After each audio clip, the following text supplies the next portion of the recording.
We'll start our recording. Hi, Maggie. Hi, Rachel. Hi, Julie. Hello. We were talking in the green room. I'll fill a little bit of time, give Facebook a little bit of time to catch up that we're live and get some viewers. But we were talking in the green room. We kind of made a little bit of an error here for poor Maggie. Maggie, Maggie's joining us from London. What time is it? I have a grandfather clock in the hall and I've just heard it chime 12, so it's midnight. It's midnight in London, guys. Oh, Rachel, we're better than this. Maggie, next time we do this at Warwick's in San Diego, it's 7:01 in Toronto. It's 4:01 in San Diego. We are going to find you a better. Right. We do sometimes that the people that can join us from the UK, like on Saturday mornings or something.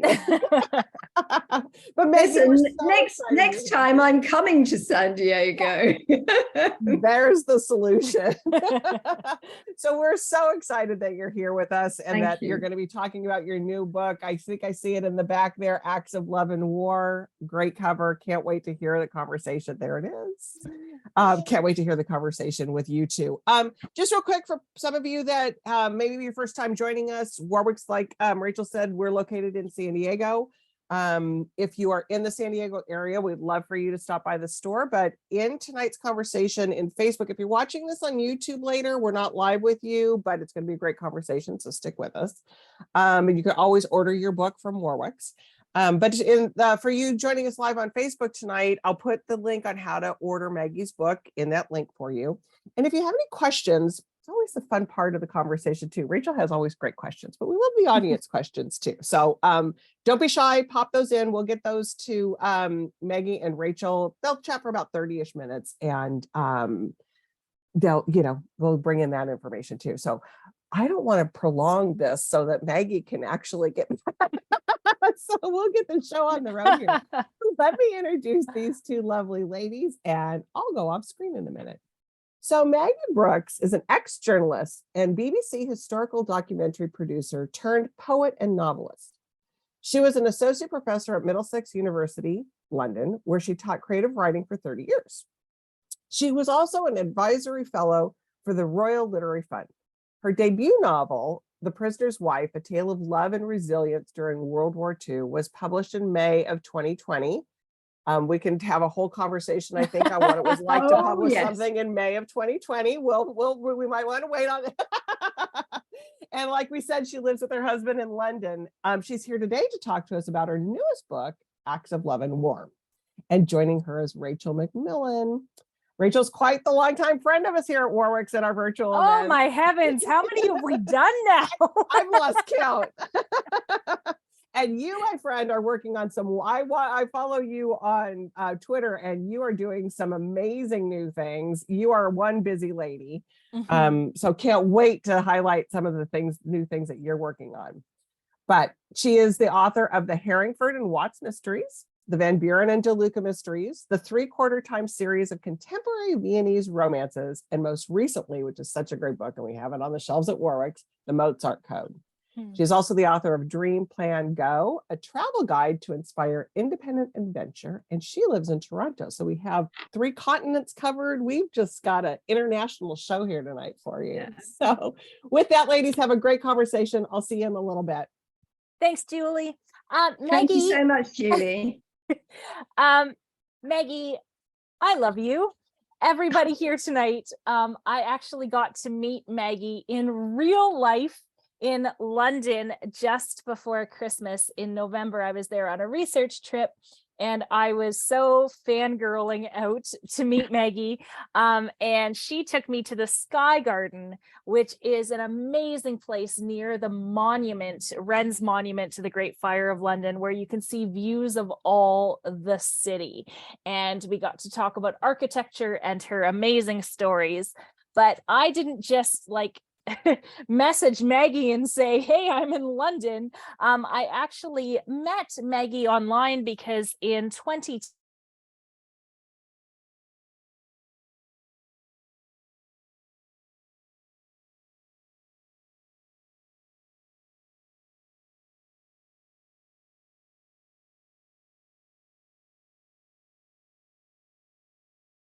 lockdowns, and I happened to pick it up from Chapters Indigo, the major book chain here. It was on display, and I fell in love with the storytelling and the riveting history.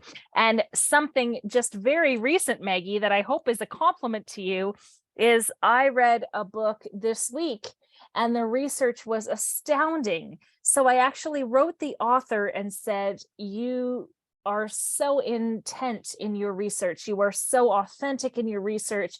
You remind me so much of Maggie Brookes and The Prisoner's Wife. And the author said, I actually read The Prisoner's Wife on your recommendation before I started writing this. It was a wonderful full circle moment. Maggie, you've written The Prisoner's Wife now, which is amazing. And you've written this year Acts of Love and War. And they're both so compassionately told. And there's full level of humanity. But there's also the intensely wonderful research. And I know that your background is as a documentary maker for the BBC. Can you tell us a little bit about, let's start with The Prisoner's Wife. Can you tell us a bit about the history of discovering the story that became The Prisoner's Wife? I can. And for anybody out there who is a writer, you all need a Rachel to help you along the way. Thank you so much, Rachel. Yeah, I love research. I think I probably should have been a historian, but it was so badly taught at school that I didn't realize it was about people. It was about what makes people do things. I thought it was numbers and dates and things that I had to memorize. And so history kind of passed me by until I got to the BBC. And then I started to work on historical documentaries. And that meant going and talking to people about events that were just within living memory. And suddenly I absolutely fell in love with history. The story of The Prisoner's Wife, I was just very lucky. Serendipity is a big part of a writer's life, and it definitely was with this.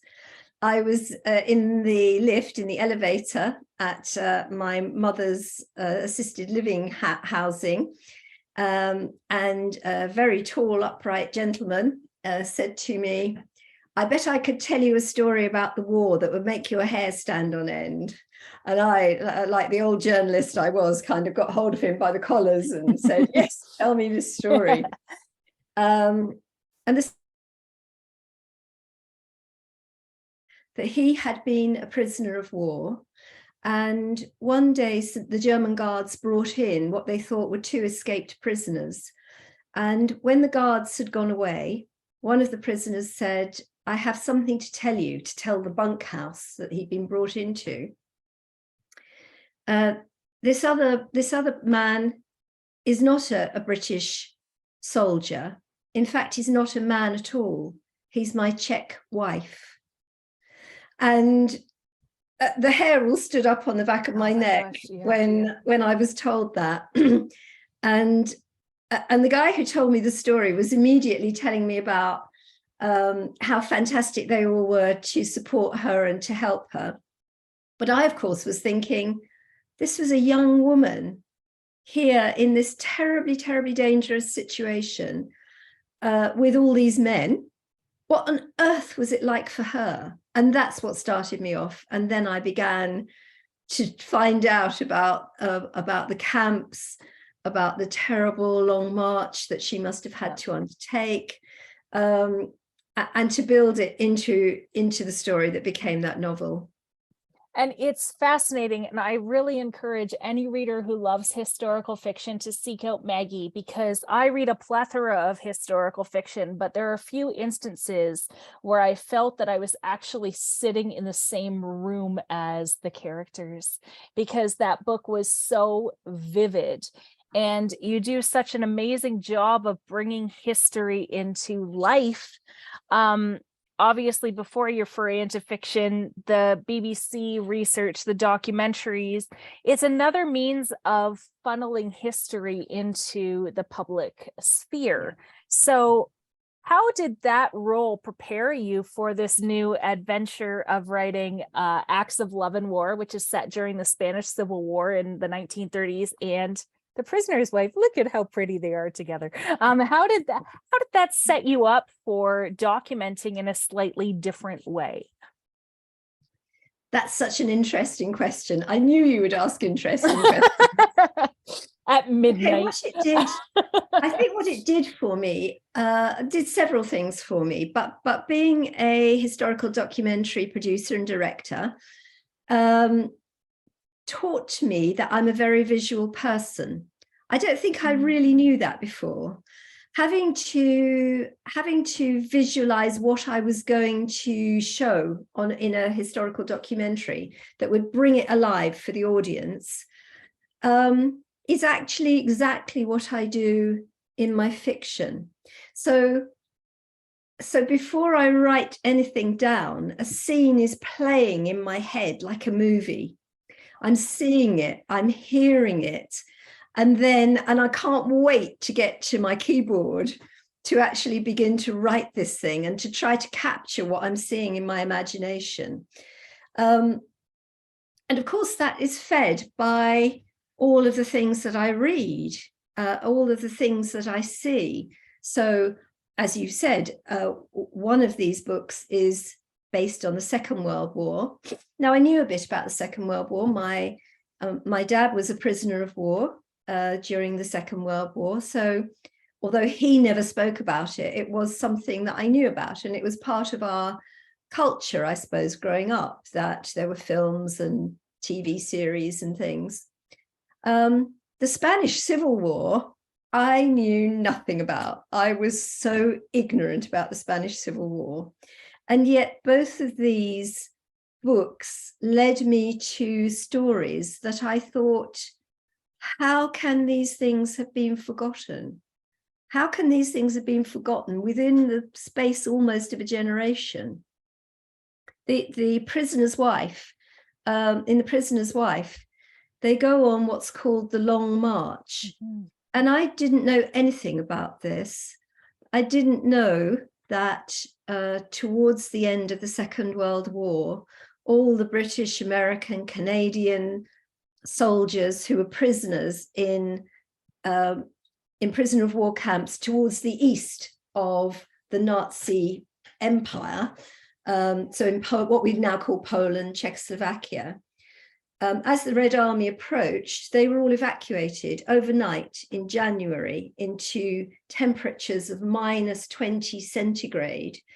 They were underfed, they were ill-clothed, and they were forced to march 500 miles across Germany. Many, many, many men died.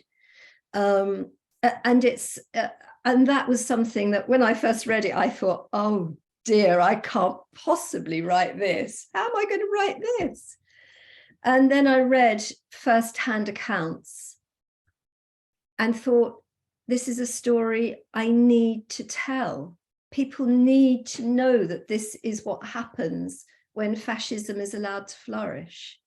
This is the end point, that this and the Holocaust, which of course we do all know about, is the end point. So the research led me into that. And the same with the Spanish Civil War. Am I going on too much? No, it's fascinating. Okay. And I have to tell readers that the moment where there is something amazing about Maggie, because she is a poet. She is a legit poet. I mean, an actual poet with poetry books I have on my shelf. And when we associate poetry in our minds as readers, sometimes we infuse moments where we think of gorgeous words that flow along and you want to savor and sip them. And yes, Maggie has that, but she also has in The Prisoner's Wife one of the most impeccably paced stories I have ever read in my life. I believe I told you this during our coffee date in London. And the moment we got to that long march, I didn't know how long it was going to be because I hadn't read it all yet, was the moment where I was like, well, I'm not going to go to sleep until this book is over. But I think it's amazing that you were able to take these stories from this research perspective, tap into the human experience, and then find yourself able to tell a story in an absolute whiplash paced way. You don't sacrifice the beauty of the writing. You never sacrifice the research. But honestly, with both books, and I've revisited them since on their own, I could not physically put them down. So I think that that is a reflection of your obvious passion and excitement, not at the circumstances, the harrowing experiences of these people, but the excitement of finding a story that perhaps the rest of us hadn't heard yet, and becoming a funnel or portal in which the rest of us could experience the exhilaration you felt when you discovered this relatively new thing. I think that's absolutely right, Rachel. And thank you so much for all the kind things you're saying. I'm a fan. I won't be able to get through the door in a minute. But it was the same with Acts of Love and War, because the story of Acts of Love and War was something that I just felt so passionately that I wanted to share and that people ought to know about. And it was is so relevant to the world that we live in today. And I think that's one of the great things about writing history, actually, that you're also writing about now, but you're writing it in a kind of slanted way. You know, you're saying this is what could happen. This is what is happening in parts of the world. You know, it offers an opportunity to stand back and look clearly at what went on. The privilege of hindsight, but also the burden of expectation, in that if we are not careful, we could repeat ourselves. Yeah. Because sometimes with things like the Long March and the Spanish Civil War, we recognize that it almost seems surreal, and yet it's not much more than a generation or two before us. And so this leads well into my next question, which is, your research is lauded and acclaimed, and every review I have read of your books, as well as my own glowing reviews, mentions how wonderful it is. How do you balance the burden of historical accuracy, which you are well trained in given your background, with the need to find your own creative freedom in the story? You're a poet, so obviously there is this wonderfully artistic side to you, and you have to balance the two. Is there something you do to ensure, yes, there's research, but yes, there's also the creative aspect of this? I think that's another great question. I think that the historical accuracy, and I try to be as absolutely historically accurate as I can, given, but with the proviso that, as Hilary Mantel said, history is what's left when time has gone through the sieve. You know, it's only part of what was there. The fragments that you have left, I try to balance different views. In Acts of Love and War is based very much on the memoirs of two wonderful women, Francesca Wilson and Canty Cooper. Now, a memoir, as we know, is partisan. You know, it's from their perspective. But I tried to be absolutely, well, let's say truthful, if not factual, so that if the facts could not be verified, or different people have different facts, what I tried to do is give the truth of what happened. So that the sections with Francesca Wilson, everything I have her say in dialogue is something she said herself in her memoir. So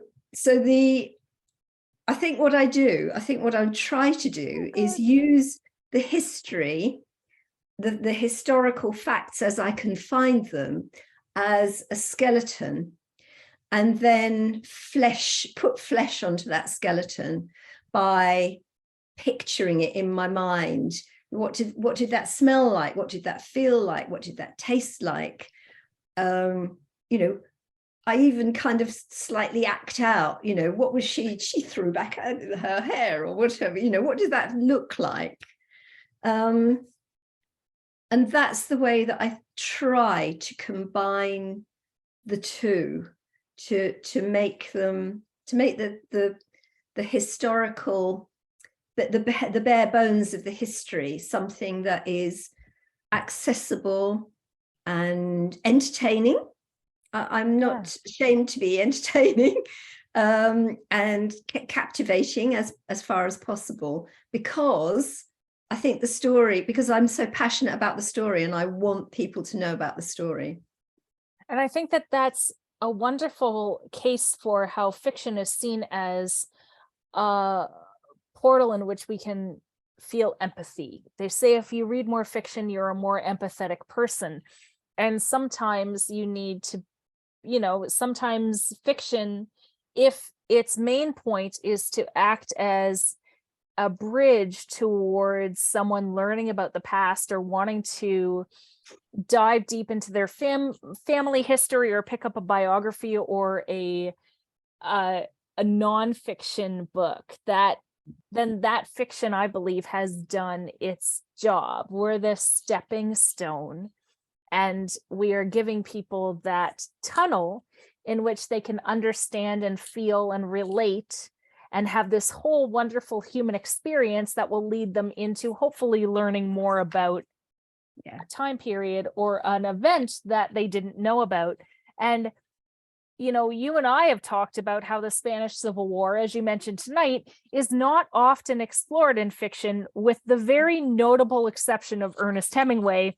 But he's a little beyond past us now. So it's time to shine the spotlight there again. And in Prisoner's Wife, you also shone a spotlight on a lesser known tenet of World War II in what was then known as Czechoslovakia, and as you mentioned, the Long March. Why is it so integral to your writing experience to ensure that you're not just pursuing perhaps moments and events that would be broadly known to an audience? Is it your intention to zoom in on these things, or is it just coincidental given your amazing elevator story? As a researcher and historian, because I think you are an amazing historian, how does this factor into your choices? I think there's another element that we haven't talked about that is integral to that, and that is the female perspective. So I think that Hemingway, Orwell, Laurie Lee all wrote about the Spanish Civil War. Women were love objects, perhaps, to Hemingway in the way that you might expect. Yep. But not much else. And we are half of the human race, and there must be another story to be told. So that's partly what I wanted to do. The story, perhaps I should explain, the story of Acts of Love and War. I was having lunch with a friend. Thank you. I was having lunch with a friend, and it was at a time when the UK was furiously divided about Brexit, about whether we should stay in Europe or leave. Yep. And we all know that politics across the world are more and more divided. The right seems to be further from the left than it's ever been.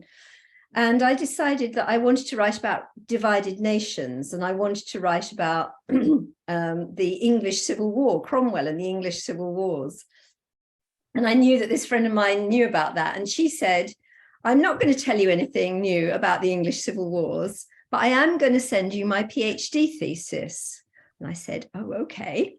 And her PhD thesis was about humanitarian work by the Quakers in the Spanish Civil War.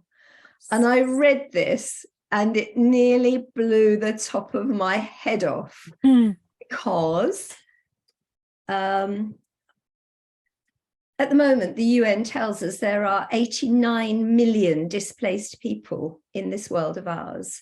You know, the refugee story is not a story that's gone away. and the story of selfless, wonderful people who just decide they're going to go and help. I'm going to go and help. I don't know anything about Spain. I perhaps don't even speak Spanish, but I'm going to help those children. Those kind of people who we see in Ukraine now, we see in other parts of the world. It just felt to me like I wanted to tell that story. And it's a story, when we hear about wars, we have, I didn't think I ever wanted to write about war. You know, when I read Tolstoy, when I read War and Peace, I skipped over the war bits. Yeah, that's the least interesting part. And it seems to me that an awful lot, if not most, war books are about people killing each other, not about all the other things that go on. And in particular, in the case of Acts of Love and War, the tiny handful of extraordinary people who went out and saved the lives of hundreds of thousands of children. Yeah. And that was the story that I wanted to tell. Sorry, let me stop there. No, it's brilliant. And what you're saying is so true. It's kind of harrowing and horrible that because there's always another war, these stories are always going to be prescient. And the more we can shine a light on the helpers, the more we can perhaps inspire people. Even I am absolutely positive when you were writing this, the war in Ukraine was not a thing. It's amazing how these horrible experiences pop up.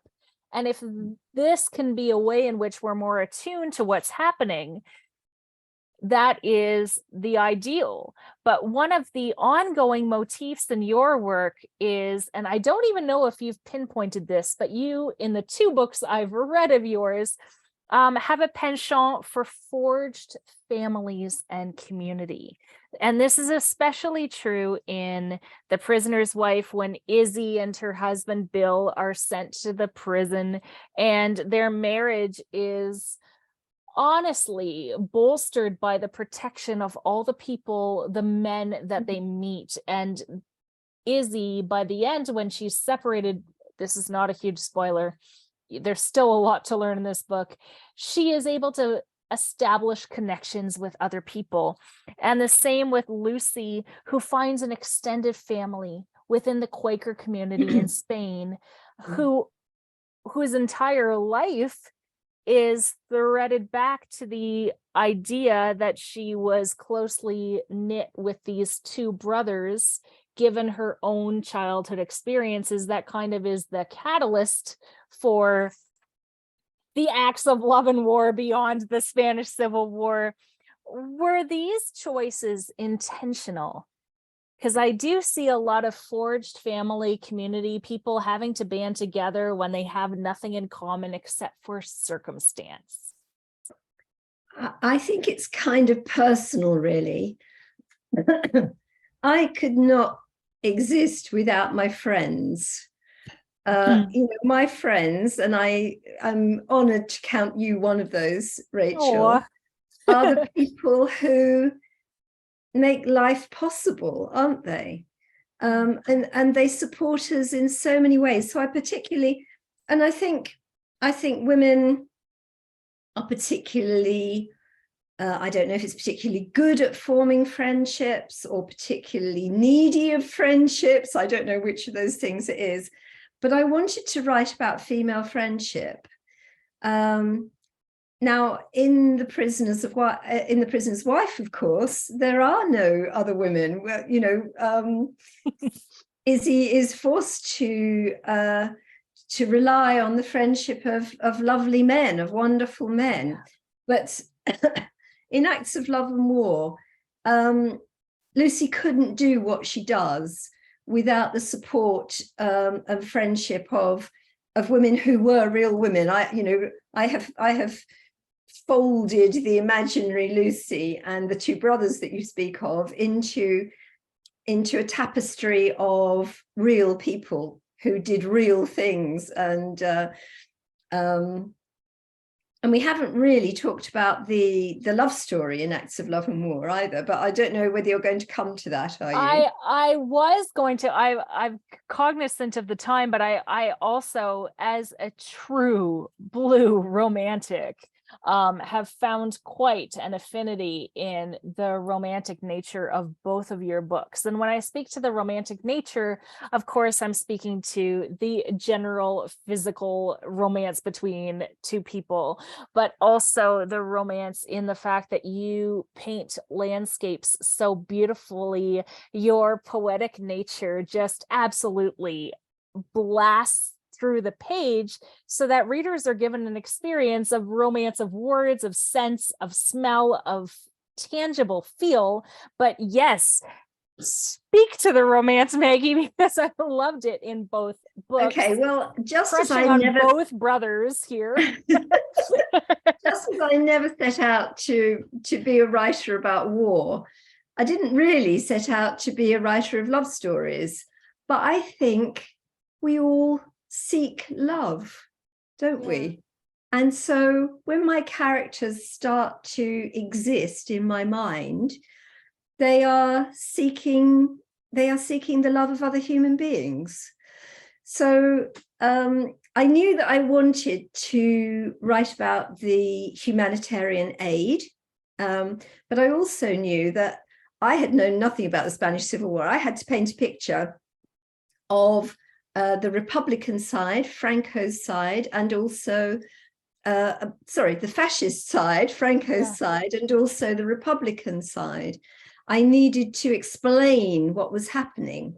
And that was how I first came up with the idea of these two brothers who went to fight on opposite sides. And then I thought, what if they're both in love with Lucy? What if there is a romantic side to this, and Lucy goes out not only to help the humanitarian aid, but to try and bring back these two boys who she's grown up next door to and who she loves and who love her, and she doesn't want them to end up killing each other. And that was really how the love story element of it came about. And I love that, because Lucy as a counterbalance between the two brothers is a way to express that it's not always black and white. There's not always one side and another. Mm-hmm. These two brothers are still attracted to the same thing. There's still that humanity that allows us an accessible point. I believe that love stories work so well when telling a harrowing moment in history, because it is something that everyone can identify with, whether it's familial love, friendship, romantic love. And I really loved the contrast between the two of them, and how they are both, all three of them are painted as such real characters that by the end it's a very gutting experience. But I say that it's gutting in the best way. It's in that moment where you're like, oh my gosh, that was so good. And so I'm happy that you brought that up, because at the center of both stories, it's a love story, especially with the Quaker women whose love for humanity and the preservation of humanity is the soul of the book, as well as Lucy's connection with the two men. And in Prisoner's Wife, you take us to some pretty dark places, historically accurate, but it's the persistence and perseverance of this very fallible, humane love between Bill and Izzy that carries us through. This is not a sweeping sepia toned love story. It has its stops and starts, and the love that they have is literally worth fighting for. And so I suppose, just as we're at the 35-minute mark here, oh, I'm keeping you up so late, that I did want to ask you, because oh my gosh, how in tune are we? My last question here was, there is deep love, but also deeply atrocious moments, both in the visceral horrors of the Spanish Civil War and the grueling snapshots of the POW camps, and then the long winter march at the end of The Prisoner's Wife. And yet, at the center, there is always resilience, hope, and romance. How did you find the balance between writing both? Or did love just kind of win through in the end? I think that's what it does. Yes, I think love, I think I wanted to write books that had hope and optimism in them, and showed that although human beings can be the most vile things on the planet, they can also be extraordinarily wonderful. Yeah. And we are both of those things. The human race is both of those things. And actually, I hope that the positive will win out. I hope that kindness and humanitarian acts and love will actually be stronger in the end than hate. And they're definitely both apparent in your books. And just before Julie hops in here, I do like to ask any author I talk to, because you both know I'm a huge bookworm. What are you reading and loving, Maggie? Okay, I'll be quick because I know we've, so I've just finished a very short book and a very long book. Oh my goodness, yes. So Cloud Cuckoo Land, yes. It may have a different cover. It's the same cover. Is in it? Canada. That never happens. Okay. Same in the US too. Yeah. Wow. Okay. Hurrah. So Cloud Cuckoo Land, extraordinary. Ending was one of the most amazing endings I've ever read. Yeah, extraordinarily panoramic. And Claire Keegan, Small Things Like This. Oh. Just small things like these. So perfect. Pitch perfect. Pitch perfect. So those are my two big recommendations. Love it. Maggie, have you read her new book, or just came out last year, Foster? No. Oh. Okay. It's on my list. It's on your my list. massive list. Put that on your massive list. Literally, you'll read it in less than 2 hours. But it will stay with you. She is a treasure as well. Yeah, I mean, these are two books that, you come to the end of some books and you think, oh, damn, I wish I'd written that. but hooray for them. They wrote it. Yes, I love that balance. Like, oh my gosh, but then, oh, I'm so giddy because I loved it so much. Yeah.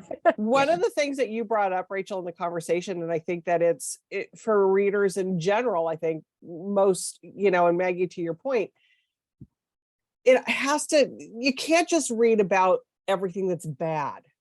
Yeah. You can't just have it all be dark. There's very, very dark things, but I think as readers, as general readers, in order to build that empathy, we have to have we have to see the light and the hope and the, and see that there is, There's a reason that romance overtook the publishing genres during the COVID pandemic. Sure, for sure. There is a reason that people are looking for. They don't necessarily want to read a completely daunting book. Right. But the brilliance of Maggie's books is because you have to bring in the reality. It's the reality, but there's always hope. And it's that absolutely pounding, relentless hope that drives you to the end of the book and makes you feel fulfilled and also really happy in the end, even though you've experienced some very visceral moments. So yeah, I'm a huge Maggie Brookes fangirl over here. I think the other thing that the romance element does is it gives you the drive towards the end of the book, because as a reader, you think, is she going to be with this guy? Is she going to be with this guy? Is it going to work out? Who's going to live? Who's going to die? And you guys will not know till the end. This one is fantastic for that. Yeah. Prisoner's Wife, you kind of was like their end game. Yeah. But and I think that it's so fascinating that you did pick the Spanish Civil War. I have lots of family going back generations that live in the Basque Country in Spain. And so lived through Franco. We were there right in the 70s, right after Franco died. It was a very interesting coming through that, seeing it through my Basque family eyes of what was happening during that time period, during that. And so it doesn't get written about enough. Yeah. Well, and how it was a precursor to so many things. No, and it's not taught in Spanish schools. It's there is one new little museum. It has been sat on. It's just been, and actually, I'm going to be very interested that there is going to be a Spanish language version of the book of Acts of Love and War. I'm going to be very, very, it's not out yet, but I'm going to be so interested to see what they make of it in Spain. I have had one review, which is by a Spanish historian, which says that the factual accuracy is really good. So I'm really pleased. Good. That's but if anything that's going on in the United States, let me tell you, they seem to suppress even if it's factually accurate. And let's be frank, we don't need Hemingway to be the spokesperson for everything. No. And there's lots of different, like you said, Rachel, I mean, Maggie, there was a whole half of a population of different stories that were going on at that time. So Christine has a question for both of you, and Maggie, we'll start with you. Were you avid readers as children and teens, and who did you read as a child teen? So Maggie, you want to start with that one? Oh, yes. Oh, yes. Oh, yes. From the moment that I could read, I was very lucky. I had parents who took me to the public library every week, and I could bring home a great big pile of books. I mastered the art very early on of being able to read and walk at the same time, which is, essential when you have to go to school. Yes, absolutely avid reader. And I started off with, with the great children's writers. And I include in that Enid Blyton, because she was just such a fun person to read. And then, of course, I loved Anne of Green Gables and Little Women and the kind of classic children's stories. But yes, and I was probably reading the grown-up classics at quite an early age. I can remember when I was 11, I was reading Jane Eyre under the desk in a chemistry lesson, and the teacher confiscated it. And it was me. It was French class for me. Oh, and I was the same age. Yeah, and as he took it away, he said, strong stuff. I was the same way. I would read anything that was around. So Archie comics, John Grisham thrillers, because there's this wonderful thing when you're a child that you do not have the discernment adults have of what is considered a beach book or a romance or a classic. You just see words and you pounce on them. So when I was 13, my dad took me to the bookstore in our small town, and I bought the Penguin edition of the Norman Denny translation of Les Miserables. And I didn't understand all of it, but that edition is now held together by literal masking tape because I read it so often. And when I didn't understand something, we didn't have the internet back then to the extent we do now. I would put a pin on it to research later. And after I made it through that gargantuan book, I thought there has to be more like this. So I started at the A's in our public library, and I went through Austen, and I just read through the classics. Dickens' Great Expectations was always a favorite. And I know I don't mean this to sound snobby, like, oh, what a great reader you are. It was more, I just wanted to read as much as I could. So whatever was there, I was going to read, if it was John Mm. Grisham or L. Stein or Les Miserables. I read it Well, all. and I think, Rachel, you're much younger than I am, but I think for my generation, there wasn't as many choices for us. in Absolutely. There what was not YA in the way, correct, in the way that it is now. and my parents were great at just being like, hey, you're really into this. It's Right. it's come a long way, but I sometimes wish we could get rid of the stigma of, if you're not reading this person, sometimes you should just read, because Just read, just darn read, enjoyable. just Like, read. Absolutely. But because it kind of went, for me, it was kind of like you had children's books and then it Yeah. went adult. There was no Yeah. there was That's nothing in right. between. So you really went into things that we probably shouldn't have been reading at 12 and 13. And that I didn't understand all of the context too But, until I got older. Even Cowgirls Get the Blues was probably not something I should have been reading in middle school, but I can remember thinking that D.H. Lawrence really wasn't very good. I didn't really understand what was going on. And then you get older and you're like, what a smutty okay. book. Ooh, that's some good stuff going on there. Oh, ladies, it's been so wonderful having both of you on here. Maggie, we're not going to keep you up any longer. Oh, Maggie, you're great. It was wonderful hearing you talk about your book, and we didn't quite get to the 2020 what it was like, but I'm sure that this has been a little bit better of a release of a book when this came out last year versus 2020. Amazing. Yeah. Yep. Thank you. And- I can't thank you enough, both of you, for hosting me in San Diego and across the world, and to dear Rachel for being so positive about my work and asking such amazingly great questions. Thank you both so much. Yep. I always ask the best questions. And Rachel, we're going to see you again. We've got some other things we're working on. Oh, absolutely. We got some other things anywhere. going on. You're not going anywhere, and you got some things that you're working on too. So Yeah. with that, ladies, good night. And Good night. Thank you, again. Maggie. Good Bye, night. Julie. Bye. Everybody.